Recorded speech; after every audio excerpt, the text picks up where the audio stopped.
Welcome students, let's take a look at the sources of Indian history. The studying of the Indian sources will develop an insight into the unique qualities of Indian art that is best achieved through a broad cultural history which places art production and patronage in its social and cultural context. India is a multicultural subcontinent resulting from a history of migrations of diverse peoples from establishment of the new communities. They came from as far as Greece and Asia Minor in the west and the borders of China in the east. The people, often arriving as invaders or travelers, carrying their baggage with them, were gradually absorbed into the Indian culture. These constant infusions enriched the culture and their values were powerfully modified in India. There is no contradiction between the diversity of regions, religious, castes, languages and the unity of shared experiences that separates India from the surrounding countries.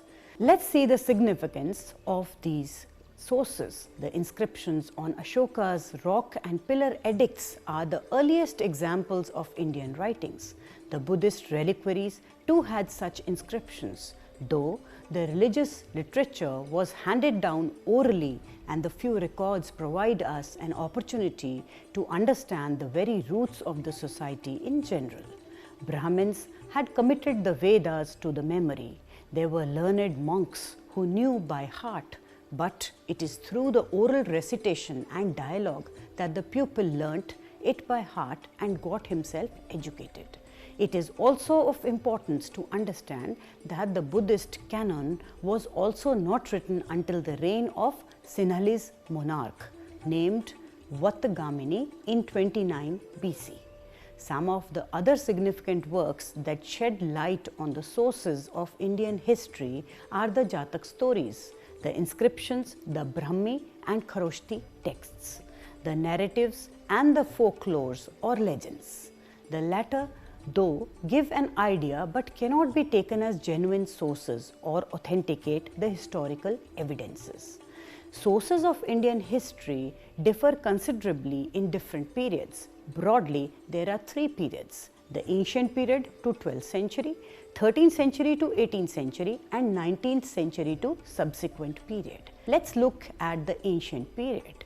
The literary sources pose various lags where the absence of regular historical chronicles and the records of the kings that are prejudiced on the base of patronage and self-elation. There is dependence on the rise and fall of states and nations. The Vedic texts are important sources that need to be looked into for attaining a clear picture of the social, economic and religious beliefs of the then society. The other religious texts available in their texts too form important sources like the Buddhist, the Jain, etc. The songs and poems bespeak of the state of mind of the people and the kind of freedom they could exercise in their lives. Many a time there are available genealogies of the royal families and their personal records that reflect the mind of the ruler and his subjects. The epics like the Ramayana and Mahabharata 1500 to 1000 BC are important records as they too shed light on the people who lived at that time. Important writers like Ban Bhatt through his Harshcharita gives us a detailed account of the life of King Harsha. The poet Vakpati's work Yasho Varman was king-centric, and the work of the poet Bilhan and the stories of the king Vikramaditya form significant records of the general life practices. Similar works are available like Vikramanka, Devacharita, Godavaho, Ramacharita, etc. Noted bibliographical works like Kumar Pal, Charita of Jayasimha, Dvayasraya or Shahasanka Charita of Padmagupta, Bhoj Prabandh by Balala, Prithviraj Charita of Chand Bardai, Prithviraj Vijaya all contain valuable historic information. The perspective the researcher needs to take is that it should not be prejudiced and should not be biased on opinions, cannot be stamped as genuine history, as their sole object was glorification of the king. They were conceived by the authors on a dictate by the king. Chachanama, 13th century, is a well-known chronicle of the Sindh, which formed the basis of history of Ashok. Another chief source on the history of Kashmir is the work of Raj Tarangini by Kalhan in AD 1149 to 50. The works of sage Neel, that is Neel Puran, is also an important source. Kalhan gives an in-depth study of how kings ruled as per the chronological order, inclusive of criticism of men and events, judgment, and the topographical interesting accounts. The Jain Raj Tarangini by Srivara covers the period from AD 1459 to 86. In the chronicles of Gujarat, Rasmala Kirti Kaumudi of Someshwara, Sukrita Samkirtana of Arisinha, Prabandh Chintamani by Morutanga, Prabandh Kosh by Rajshekhara, Hamir Mada by Mardan, Vastupal Tejpal by Prasati of Jayasimha, Sukrita Kriti Kalolini of Udaya Prabha, Vasant Vilas of Balchandra, etc. In archaeology, the archaeology includes the records and tabulations which are available to us from various sites. Let's take a look at the inscriptions now. The inscriptions form an important source to uncover the political history of ancient India. The engravings on stones and metals are to be considered contemporary document of the period it belongs to. Sometimes the dates are given either in records or inscribed on the surface. Khoroshti script is derived from Aramaic, which runs from right to left, and Brahmi, that script runs from left to right. Prasatis or slab of stone many a time hold inscribed the name, donations made along with the date. For example, the Ahol inscription of Pulakesin II provides much proof. Official and epigraphical records too need to be looked into. The numismatics or coins essentially highlights the coins found from the archaeological sites. This provides us with the knowledge of the metal used where studying the economic conditions of the society becomes easier. Die casts, symbols and punch marks help us in identifying the craftsman and the king who had given the patronage. The religious beliefs of the people too come to light if the coin carries the motif of a deity or has a name inscribed on it. The coins might provide information, but that does not authenticate the historical evidence. For example, the coins of Alexander or Kushana, Vima Cadphises, Kanishk, Guptas, etc. can be seen for identifying the motifs they had utilized.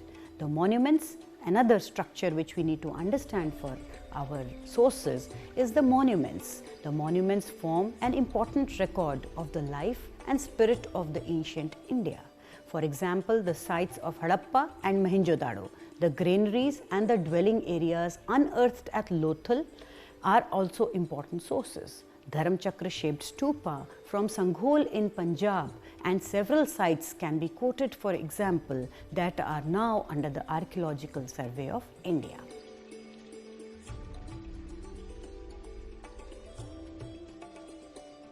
Students, now let's take a look at the foreign accounts. The travelers, traders, invaders and pilgrims, etc. who had come into India to conquer, settle or study have left authentic accounts that will help in tracing the social, political history.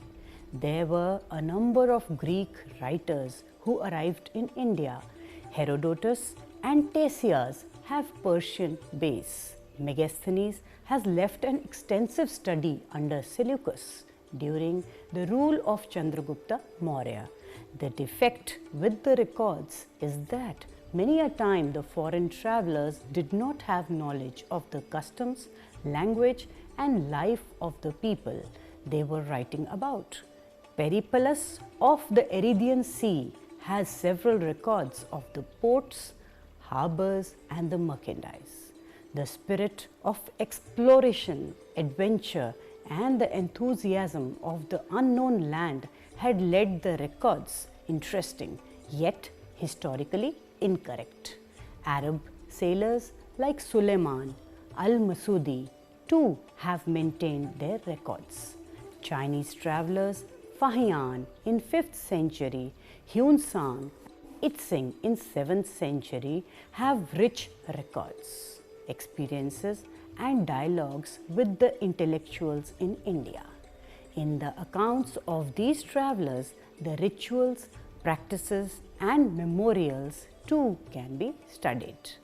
Abu Rihan al-Bruni in 8th century had given a survey of the Indian territory. He gives a detail on mathematics, physics, chemistry, literature, cosmology, astronomy, astrology, geography, philosophy, religious rites, customs and social ideas, etc. Now, for an example, let's consider one such scholar, al-Bruni. Al-Bruni is known in the world for his travels and writings, commissioned by Mahmud of Ghaznavi to produce his monumental commentary on Indian philosophy and culture.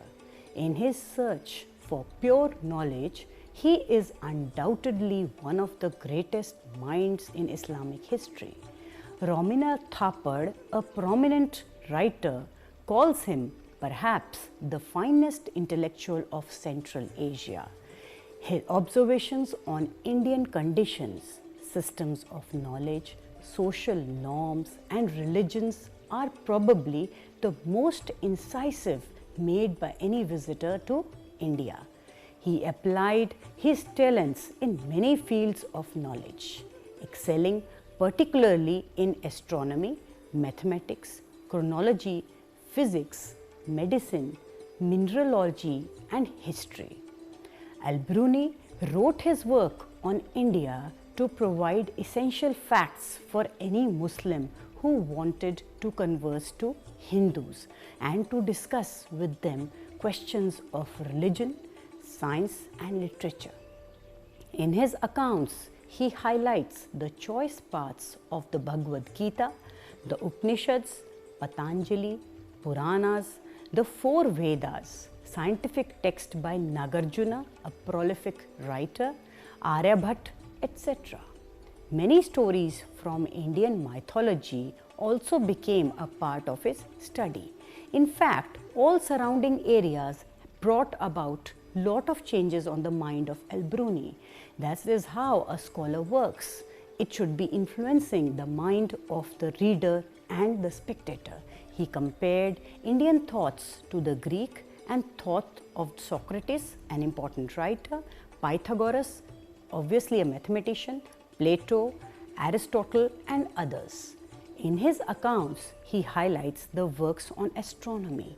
He discussed with approval the theory of the Earth's rotation on its axis and made accurate calculations of latitude and longitude.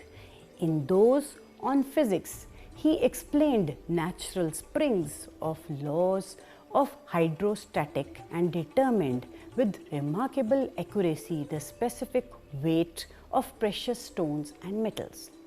Now, what we need to understand here, students, is when we are reading any subject, we need to get into the depths of what we are reading. For better understanding of al-Bruni, let's see in detail how we view a particular traveler. First and foremost, we understand the influences of his surroundings. Al-Bruni was influenced by Aristotle, obviously a great thinker, Ptolemy, Aryabhat, Muhammad, Brahmgupta, Al-Sidzi, Abu Nasr Mansur and Al-Batani. Al-Bruni is regarded as one of the greatest scholars of medieval Islamic era. He became the most important interpreter of Indian science to the Islamic world.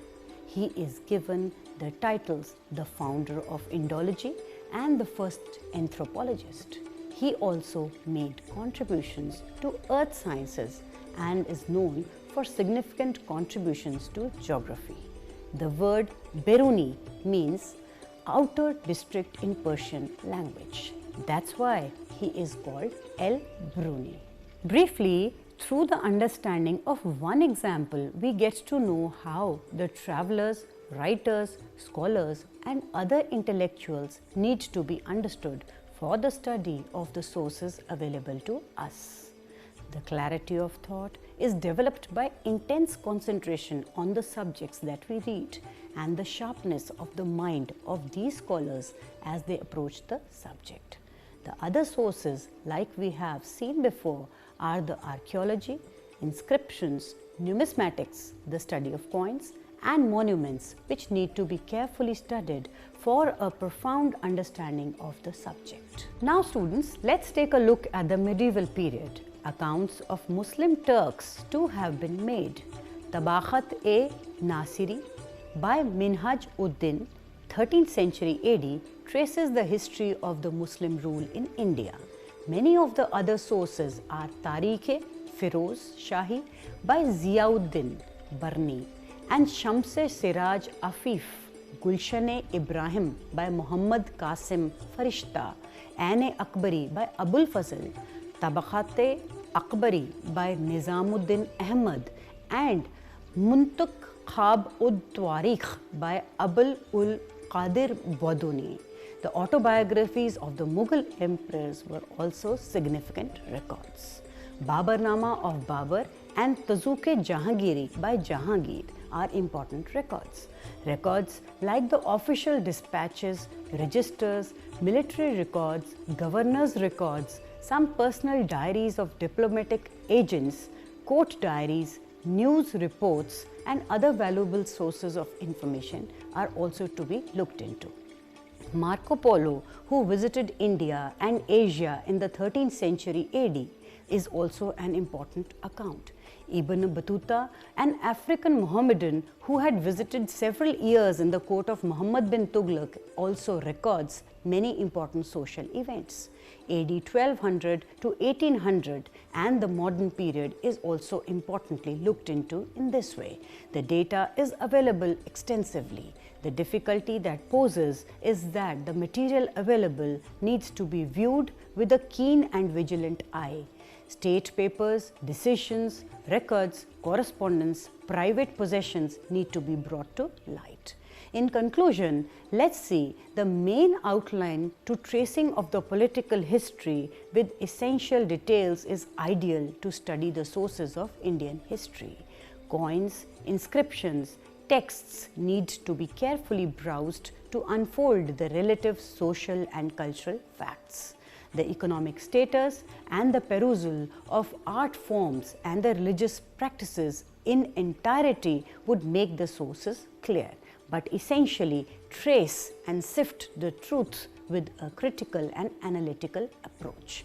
The studying of the Indian sources will develop an insight into the unique qualities of Indian art that is best achieved through a broad cultural history which places art, production and patronage in its social and cultural context.